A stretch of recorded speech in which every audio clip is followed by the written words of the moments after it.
This bill is not designed to fix the problem.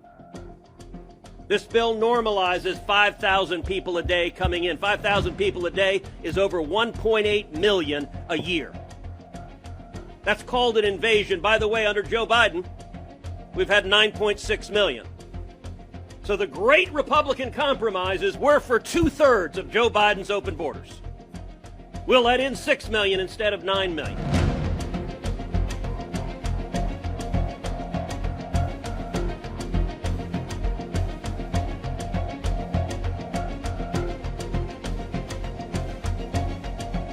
Ted Cruz has it about right.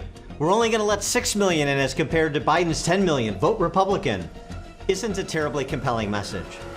Beltway Republicans have a tendency of rescuing the left from the messes they manufacture by slowing the pace of the catastrophe without changing the direction or destination. Upon his retirement announcement in 1992, Malcolm Wallop, former U.S. Senator from Wyoming, observed the same, saying, "The problem with the Republican Party is that if the Democrats introduce a bill to burn down the Capitol, Republicans would compromise and agree to phase it in over 3 years."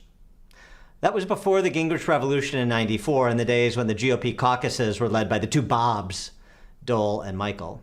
Surrender on border security today by Senate Minority Leader Mitch McConnell, Bob Dole 2.0, which is what he is busily negotiating, may be just what the GOP backbenchers need to stage a successful Gingrich-style revolution in the Senate in '24. And that's where Trump should come in to assist by directing the application of migrant pressure to its most sensitive point: surrender Republicans. Governors Greg Abbott and Ron DeSantis are to be credited for nationalizing the border, making every state a border state, as it said.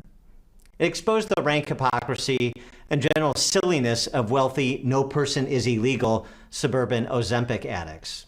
The signs from their yards have been pulled and their lips have been buttoned.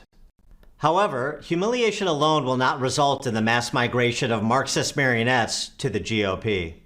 None of the open border mayors or governors are reversing their positions on sanctuary designations. They're doing what the vicars of victimization do: blame shifting.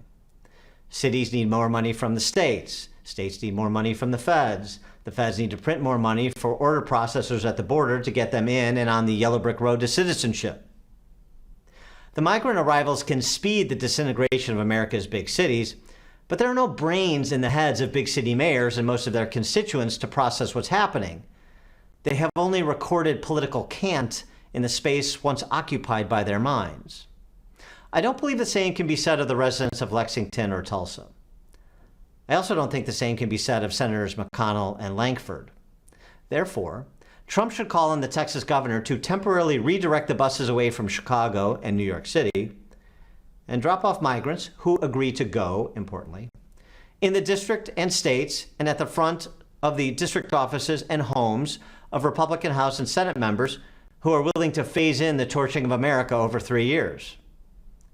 Trump should have learned a lesson during his presidency from the obstruction he faced from House Speaker Paul Ryan, who thwarted his border wall funding and left Trump's commitment on border security incomplete. This is called policing your own. If GOPers only fear the left, the weak-kneed among them will be reluctant to do right. The call I'm suggesting Trump make and Abbott act upon would have the added benefit of making Trump appear principled rather than partisan. Trump likes to say, without protected borders, we don't have a country. This move would demonstrate, as president again, he will ensure we preserve our country by taking the fight to those who would ignore both reality and the people's will, Democrats or Republicans.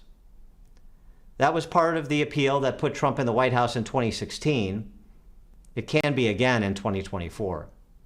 I'm Dan Proft with a counterculture commentary.